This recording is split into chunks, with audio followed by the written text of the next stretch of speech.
Good morning friend. आज आपण पाहणार आहोत व्यावसायिक निर्णय. हा नवीन टॉपिक आहे. या अगोदर पाहिला आपण व्यावसायिक अर्थशास्त्र म्हणजे काय, व्यावसायिक अर्थशास्त्रामध्ये कोणत्या गोष्टींचा समावेश होतो, व्यावसायिक अर्थशास्त्रामध्ये कोणत्या बाबींचा अभ्यास केला जात असतो आणि व्यावसायिक अर्थशास्त्रांचा अभ्यास विषय काय आहे, म्हणजे त्याचा उद्देश काय आहे. व्यावसायिक अर्थशास्त्रामध्ये कोणकोणत्या सिद्धांताचा अवलंब करण्यात येतो यासंबंधीची विस्तृत माहिती या अगोदर आपण पाहिली. आज नवीन टॉपिक आपण सुरू करणार आहोत, व्यावसायिक निर्णय. व्यावसायिक निर्णय हे व्यवसायाचा आत्मा आहे. याला आत्मा याच्यासाठी म्हटलं जाते कारण निर्णयाशिवाय आपण कोणतेही व्यवसायाची क्रिया किंवा व्यवसायाचे कार्य पूर्ण नाही करू शकत. मग ते उत्पादनासंबंधीचे कार्य असो, वस्तूच्या विक्रीसंबंधीचे कार्य असो, भांडवलासंबंधीचे कार्य असो किंवा कच्च्या मालाच्या खरेदीसंबंधीचे कार्य असो, दैनंदिन स्वरूपाचे कार्य असो किंवा भविष्यकालीन घडणाऱ्या घटना असो, या प्रत्येक कार्यामध्ये, व्यावसायिक कार्यामध्ये आपल्याला निर्णय घ्यावे लागत असतात.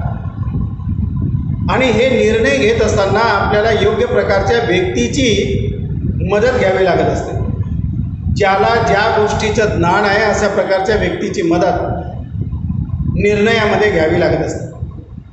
कारण घेतलेले निर्णय हे अचूक असणे आवश्यक आहे. एखादा निर्णय समजा चुकीचा निघाला तर त्याचा विपरीत परिणाम व्यवसायावर होतो. आपल्याला ठरविलेले सुरुवातीचे उद्देश आपल्याला गाठता नाही येत.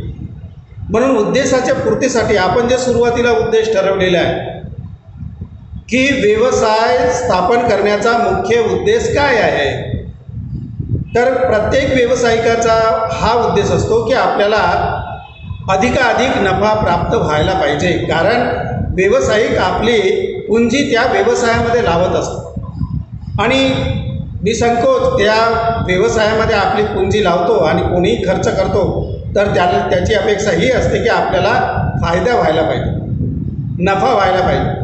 आणि या दृष्टिकोनातून जर आपल्याला विचार करायचं झालं तर योग्य प्रकारचा निर्णय घेणं आवश्यक आहे. निर्णयाशिवाय तुम्ही कोणताही व्यवसाय करू शकत नाही. म्हणून निर्णय घेताना एक विशिष्ट प्रकारची काळजी आपल्याला घ्यावी लागत असते. म्हणून व्यावसायिक अर्थशास्त्रामध्ये आपल्याला व्यावसायिक निर्णयाचा अभ्यास करावा लागत असतो की निर्णय कशा पद्धतीने घ्यायचे, कोणकोणते निर्णय घ्यायचे, कोणाच्या मदतीने निर्णय घ्यायचे आणि कशा पद्धतीने निर्णय घ्यायचे. निर्णय क्षमता त्या विशिष्ट व्यक्तीच्या अंगी असणं आवश्यक आहे, ज्या व्यक्तीच्या माध्यमातून आपण निर्णय प्रक्रिया पूर्ण करणार. निर्णय क्षमता ही एक बौद्धिक क्रिया आहे. ज्या व्यक्तीला ज्या विशिष्ट गोष्टीचं ज्ञान आहे त्याच्याकडूनच आपण गाईडलाईन घेतो किंवा त्याच्याकडून आपण ते मत घेतो की एखाद्या विशिष्ट बाबीवरती आपल्याला निर्णय घ्यायचा आहे तर त्या विशिष्ट बाबीशी संबंधित व्यक्तीचं मत याच्यासाठी घेतलं जात असते की त्याने घेतलेला जो निर्णय असतो हा कधी चुकू नाही शकत. कारण त्याला त्या गोष्टीचं नॉलेज असतं. म्हणून व्यावसायिक निर्णय घेत असताना आपल्याला अशा प्रकारच्या व्यक्तीची मदत घ्यावी लागत असते, तज्ज्ञ व्यक्तीची मदत घ्यावी लागत असते. आता व्यावसायिक निर्णय वेगवेगळ्या प्रकारचे घेतले जात असतात. जसं व्यवसायामध्ये वेगवेगळ्या प्रकारचे डिपार्टमेंट असतात.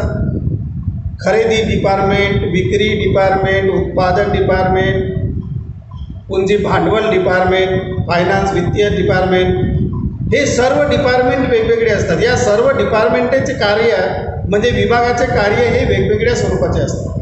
म्हणून प्रत्येक डिपार्टमेंटला सुचारू म्हणजे योग्य प्रमाणामध्ये संचालित करण्यासाठी योग्य प्रकारचे निर्णय घ्यावे लागत असतात. आणि हे जर निर्णय चुकले तर त्याचा विपरीत परिणाम तुम्ही जे उद्दिष्ट ठरवलेलं आहे व्यवसायाचं की जास्तीत जास्त नफा कमीने तुम्हाला हे उद्दिष्ट साध्य करता येणार नाही. म्हणून निर्णय कसे असायला पाहिजे, अचूक असायला पाहिजे. निर्णय एका विशिष्ट व्यक्तीला ज्या गोष्टीचं ज्ञान आहे अशा प्रकारच्या व्यक्तीच्या मार्फत निर्णय घ्यायला पाहिजे. निर्णय वेळेत घ्यायला पाहिजे आणि निर्णय कसे असावे, उद्देशपूर्ती पूर्ण करणारे निर्णय असावे. भावी घटनांचा अभ्यास करणारे निर्णय असावे. कारण व्यवसायामध्ये अनेक प्रकारच्या घटना घडतात. व्यवसायावर अंतर्गत बाबीचाही प्रभाव पडतो. अंतर्गत बाबी म्हणजे व्यवसायाचे रिलेटेड जे उत्पादनामध्ये प्रत्यक्ष सहभागी होतात अशा प्रकारच्या बाबींचा किंवा घटनांचा परिणाम सुद्धा व्यवसायावर होतो. जसं मजुरांनी पुकारलेला संप हा व्यवसायाशी संबंधित आहे, अंतर्गत बाब आहे, उत्पादनाशी संबंधित आहे. या घटनांचा परिणाम सुद्धा व्यवसायावर होतो. म्हणून आपल्या व्यवसायामध्ये मजुरांनी संप पुकारूच नये म्हणून योग्य प्रकारचा निर्णय घ्यावे लागत असतात. त्यांना त्यांच्या कामाचा मोबदला सुरुवातीलाच उपलब्ध करून दिला जात असतो. कधी कधी कच्च्या मालाची उपलब्धता वेळेवर होत नाही, त्याच्यामुळे आपल्याला निर्णय बदलावे लागतात, योग्य प्रकारचे निर्णय घ्यावे लागत असतात. किंवा कच्चा माल ज्याच्याकडून आपण आणतो तो योग्य प्रकारचा कच्चा माल त्याची पूर्ती करत नाही किंवा त्याचा पुरवठा करत नाही किंवा वेळेवर तो पुरवठा करत नाही, किंवा ज्याच्याकडून कच्चा माल आणतो त्याच्याकडून तो कच्चा माल आता त्यांच्याकडे अवेलेबल नाही आहे, तर आपल्याला याची सोय दुसरीकडून करावी लागत असते. याच्यासाठी आपल्याला निर्णय घ्यावे लागत असतात. तर ह्या जे निर्णय आहेत हे अंतर्गत निर्णय आहेत. बहिर्गत बाबींचा सुद्धा व्यवसायावर परिणाम होतो, तर या संबंधीचे सुद्धा निर्णय घ्यावे लागत असतात. बहिर्गत घटना म्हणजे व्यवसायाशी संबंधित नाही आहेत, प्रत्यक्षरित्या संबंधित नाही आहेत, पण अप्रत्यक्षरित्या त्या घटना घडल्या की त्याचा विपरीत परिणाम आपल्या व्यवसायावर होतो. जसं सरकारची नीती, कर नीती, सरकारचं सार्वजनिक खर्च, सरकारचं सार्वजनिक व्यय, बाजाराची तेजी मंदी, लोकांच्या आवडीनिवडी, लोकांची मागणी, या सर्व बाह्य घटकांचा परिणामसुद्धा व्यवसायावर होत असतो. म्हणून ह्या ज्या काही घटना असतात ह्या घटना आपल्या हातामध्ये नसतात. ह्या घटना जेव्हा घडतात तेव्हा त्याच्यावरती ह्या भविष्यकालीन घटना असूही शकतात. म्हणून या अशा प्रकारच्या घटनावर मात करण्यासाठी सुद्धा आपल्याला निर्णय घ्यावे लागत असतात. तर हे निर्णय जी प्रक्रिया आहे ही सतत चालणारी प्रक्रिया आहे. केवळ एकदा निर्णय घेतला आणि मग आपल्याला घेण्याची आवश्यकता नाही असं कोणताही व्यावसायिक म्हणू नाही शकत. कारण व्यवसायामध्ये उत्पादन चालणारी जशी निरंतर उत्पादनाची प्रक्रिया चालत असेल तसे निर्णयाची प्रक्रियासुद्धा निरंतर चालू असते. फक्त त्याचा जो निर्णय घेण्याचा जो दृष्टिकोन आहे याच्यामध्ये थोडासा बदल होत असतो. कारण ज्या डिपार्टमेंटमध्ये जशा प्रकारची घटना घडली, जशा प्रकारची घटना घडणार आहे त्या संबंधीचे निर्णय घ्यावे लागत असतात. तर निर्णय ही एक बौद्धिक प्रक्रिया आहे. वेळेत निर्णय घ्यायला पाहिजे, उद्देशपूर्तीसाठी निर्णय घेतले जात असतात आणि तज्ज्ञ व्यक्तीकडून निर्णय घेतले जात असतात. म्हणून निर्णय प्रक्रियेला व्यावसायिक अर्थशास्त्रामध्ये महत्त्वाचे स्थान मानले जाते. कारण निर्णयाशिवाय आपण व्यवसाय संचालित नाही करू शकत. म्हणून निर्णय घेत असताना एक विशेष काळजी आपल्याला घ्यावी लागत असते. तर अशा प्रकारचे व्यावसायिक निर्णय ही एक असते. आता या व्यावसायिक निर्णय म्हणजे काय यासंबंधीची परिभाषा किंवा व्याख्या अनेक शास्त्रज्ञांनी केलेली आहे. ॲलन यांनी एक व्याख्या केलेली आहे. ॲलन यांनी एक व्याख्या केलेली आहे.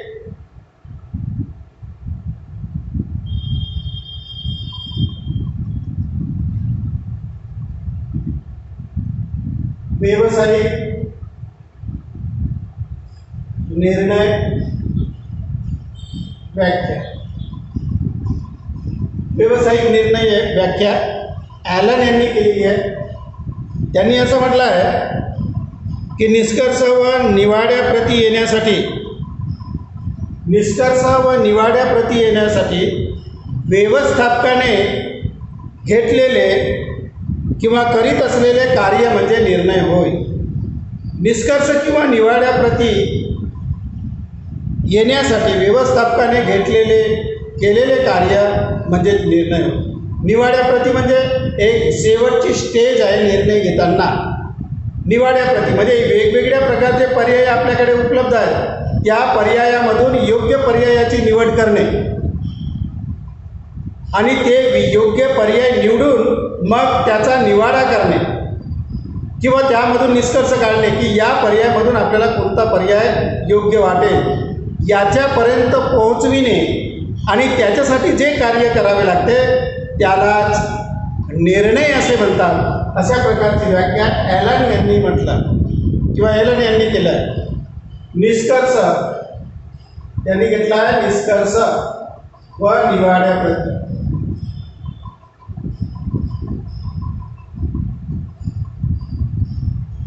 केलेले कार्य, निष्कर्ष व निवाड्याप्रती केलेले कार्य म्हणजेच निर्णय होय.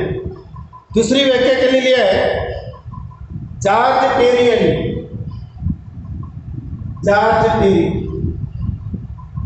जॉर्ज टेरी यांनी निर्णयासंबंधीची व्याख्या करताना असं म्हटलं आहे, काही निकषांच्या आधारावरच दोन किंवा जास्त पर्यायामधून करण्यात येणारी निवड म्हणजे निर्णय होय.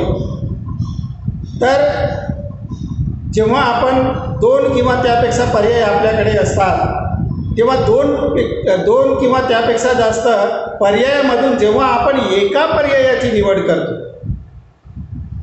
तेव्हा ते जे पर्याय निवडतो त्याला निर्णय असे म्हणतात. तर याने जॉर्ज टेरी यांनी असं म्हटलं आहे की पर्यायामधून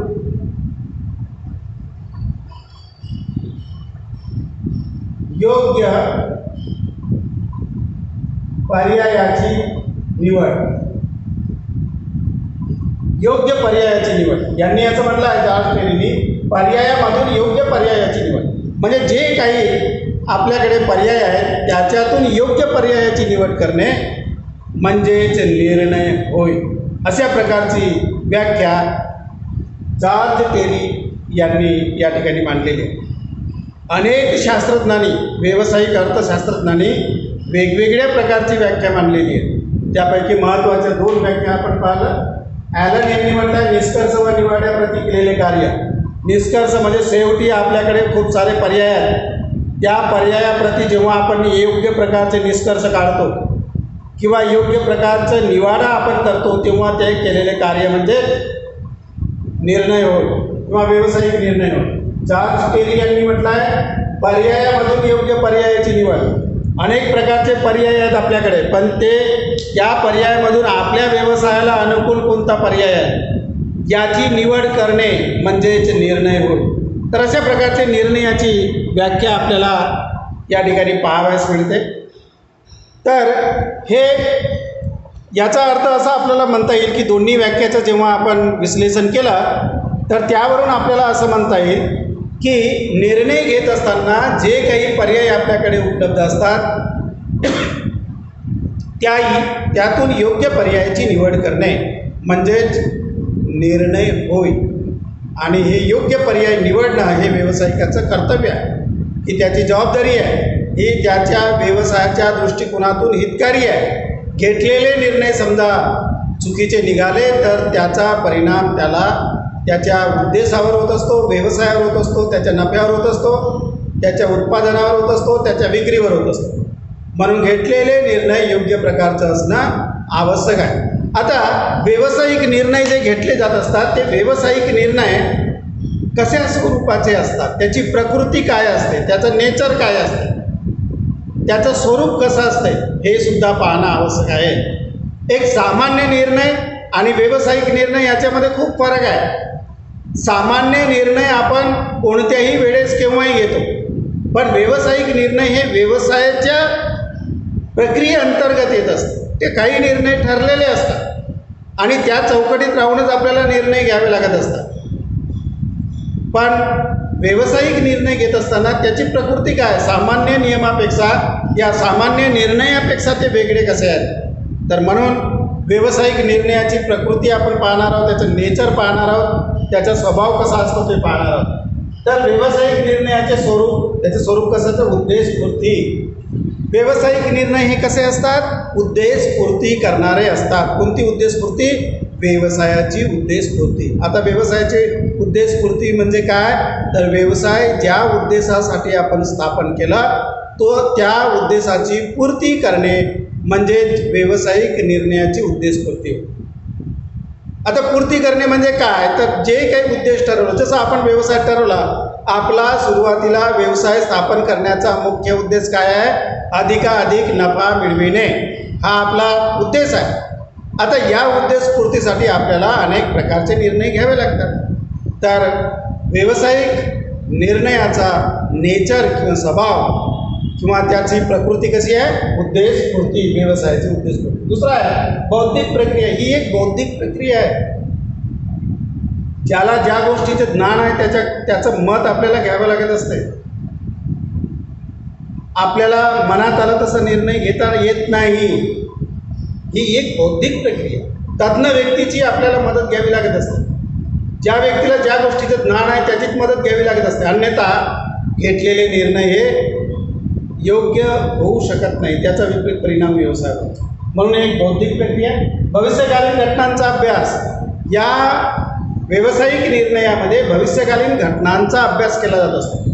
भविष्यकालीन घटनांचा अभ्यास म्हणजे भविष्यात ज्या काही घटना घडणार आहेत त्याचा आताच अभ्यास करावा लागत असतो, अनुमान लावावा लागत असतो आणि त्यासाठी निर्णय घ्यावे लागत असतात. तर निर्णय कशासाठी घेतात? भविष्यकालीन घटनांचा अभ्यास करण्यासाठी निर्णय घेतले जात असतात. म्हणून याचा एक स्वभाव आहे या व्यावसायिक निर्णयाचा की भविष्यकालीन घटनांचा अभ्यास करण्यासाठी किंवा त्याचा अभ्यास केला जात असतो निर्णयामध्ये, व्यावसायिक निर्णयामध्ये. चौथा आहे उद्देशपूर्तीचे साधन. म्हणजे जे काही आपण उद्देश ठरविलेला आहे ते साधन आहे, उद्देशपूर्ती करण्याचं साध्य नाही आहे. त्याच्या माध्यमातून जे काही उद्देश आपण ठरविलेला आहे ते उद्देश आपल्याला कसं पूर्ण करता येईल यासाठी दाखवणारा तो एक मार्ग आहे निर्णय म्हणजे. या मार्गाने जर गेलं तुम्ही तर तुम्हाला तुमच्या व्यवसायाची उद्देशपूर्ती करता येईल असा एक दाखवणारा मार्ग आहे. म्हणजेच उद्देशपूर्ती दाखवण्याचा किंवा उद्देशपूर्ती करण्याचा एक प्रकारचा मार्ग आहे आणि त्या मार्गासाठीच आपल्याला निर्णय घ्यावे लागत असतात. म्हणून व्यावसायिक निर्णयाची प्रकृती काय आहे की उद्देशपूर्तीचं ते एक साधन आहे. त्या साधनांच्या माध्यमातून आपल्याला उद्देशपूर्ती करता येते. योग्य पर्यायाची निवड. आपल्याकडे पर्याय भरपूर आहे. जसं तुम्हाला नागपूरला जायचं आहे, तुमच्याकडे साधन आहे, ट्रेन आहे, बस आहे, दुसरं अजून प्रायव्हेट व्हेकल आहे, तुमची 4 व्हीलर आहे, तुमच्याकडे 2 व्हीलर आहे. आता हे सर्व करताना आपल्याला कोणत्या साधनांचा अधिक फायदा होईल, कोणत्या साधनांचा जर आपण निवाडा केला तर आपल्याला अधिक फायदा होईल. आता त्या ठिकाणी असणारी कंडिशन, त्या ठिकाणी असणारे कार्य पाहून आपल्याला साधनांची निवड करावी लागेल. तुम्हाला रस्त्यानं जाताना एक मधात कोणासोबत तरी भेटायचं असेल तर तुम्हाला सार्वजनिक साधनाने नाही जाता येत, तर तुम्हाला प्रायव्हेट व्हेकलनी जाणं जास्त परवडेल. तुम्हाला फक्त नागपूरला एका विशिष्ट ठिकाणी काम करायचं आहे आणि ते काम झालं की तुम्हाला तुरंत वापस यायचं आहे तर तुम्हाला ट्रेन परवडेल. म्हणजे कोणत्या कामासाठी कोणता पर्याय आपल्याला फायदेशीर ठरेल तर हे आपल्याला निर्धारित करावं लागत असतं. म्हणजे अनेक पर्यायामधून एका पर्यायाची निवड करणे म्हणजे निर्णय, म्हणजे योग्य पर्यायाची निवड करणे म्हणजे निर्णय. ही त्याचा स्वभाव आहे व्यावसायिक निर्णयाचा. आणि दुसरा आहे तज्ज्ञ मार्गदर्शकचा सहभाग. तज्ज्ञ मार्गदर्शकचा सहभाग म्हणजे निर्णय घेत असताना आपण एकटे घेत नाही. आपले इंडिव्हिज्युअल निर्णय आपण एकटे घेतो, पण व्यावसायिक निर्णय मात्र काय करावं लागत असतात आपल्याला? तज्ज्ञ लोकांचा आपल्याला काय करावं लागते? सहभाग घ्यावा लागत असतो. ज्यांना ज्या गोष्टीचं ज्ञान आहे अशा प्रकारच्या व्यक्तीची मदत आपल्याला या ठिकाणी घ्यावी लागत असते. म्हणजे तज्ज्ञ व्यक्तीचा सहभाग या आपल्याला निर्णयामधून घ्यावा लागत असतो. नैतिक मूल्यावर आधारित निर्णय कसे असायला पाहिजे? नैतिक मूल्यावर आधारित. हे जे व्यावसायिक निर्णय आहेत हे व्यावसायिक निर्णय नैतिक मूल्यावर आधारित असतात. हा त्याचा स्वभाव आहे. कारण व्यवसायामध्ये कोणतेही अनैतिक कार्य केले जात नाही आणि अनैतिक कार्य केले आणि तशा प्रकारचे समजा अनैतिक निर्णय घेतले तर तुमच्या व्यवसायाला ते पोषक नाही ठरू शकत. काही दिवसपर्यंत तुम्हाला फायदा मिळेल पण नंतर तुम्हाला तुमचं व्यवसाय बंद करावा लागेल. म्हणजे समाजाला घातक होईल अशा प्रकारचा निर्णय तुम्हाला नाही घेता येत. म्हणजे व्यावसायिक निर्णय कसे असतात, त्याचा स्वभाव कसा असतो? नैतिक मूल्यावर आधारित असतात. दुसरं आहे समयतत्व. समयतत्वाला खूप महत्त्व आहे. कोणतंही डिसिजन घेताना वेळेत घेणं आवश्यक आहे आणि व्यावसायिक निर्णय कसे घेतले जात असतात? वेळेत घेतले जात असतात. हा त्याचा स्वभाव आहे. जर घेतलेले निर्णय योग्य वेळेत घेतले नाही तर त्याचा कोणताही फायदा आपल्या व्यवसायाला होणार नाही. सीजन वाईज काही वस्तूचे उत्पादन वर्षभर होते पण त्याचं डिस्ट्रीब्युशन या त्याची विक्री मात्र सीजन वाईज होते. तर अशा प्रकारच्या परिस्थितीमध्ये त्या विशिष्ट वस्तूचे निर्णय घेताना त्या वेळेत घ्यायला असणं आवश्यक आहे. तुम्ही वेळ निघून गेल्यानंतर निर्णय घेतला तर व्यवसायाचे उद्देश आपल्याला नाही करता येणार. म्हणून समय तत्वाचा आधार त्या ठिकाणी व्यावसायिक निर्णयामध्ये घेतला जात असतो. म्हणून हे त्याचा जो विशेष आहे त्याच्यामध्ये ह्या विशेष बाबी आहे व्यावसायिक निर्णयामध्ये की त्याच्यामध्ये समय तत्वाचा आधार घेतला जात असतो किंवा समय ठरलेल्या वेळेतच ते निर्णय घेतले जात असतात. नेक्स्ट आहे अचूक निर्णय. हे निर्णय कसे असतात? अचूक असतात.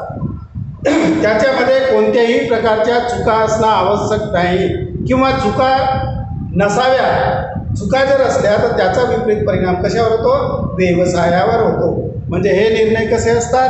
अचूक असतात. अचूक निर्णय कधीही व्यवसायाला फायदेशीर ठरत असतात. एखादा निर्णय घेताना चुका झाल्या तर त्याचा विपरीत परिणाम पूर्ण व्यवसायाला भोगावा लागतो. उत्पादन कधी बंदही पडावं लागतं एका निर्णयामध्ये. म्हणून निर्णय कसे असायला पाहिजे? अचूक असायला पाहिजे की ज्याचा कोणताही परिणाम व्यवसायावर होणार नाही. तर अशा प्रकारची प्रकृती आपल्याला या व्यावसायिक निर्णयाची पाहावयास मिळते. या ठिकाणी हा टॉपिक संपला. आपण पाहिला व्यावसायिक निर्णय, त्याची व्याख्या आणि व्यावसायिक निर्णयाचा स्वभाव, नेचर, या सर्व बाबी आपण पाहतो. थँक्यू.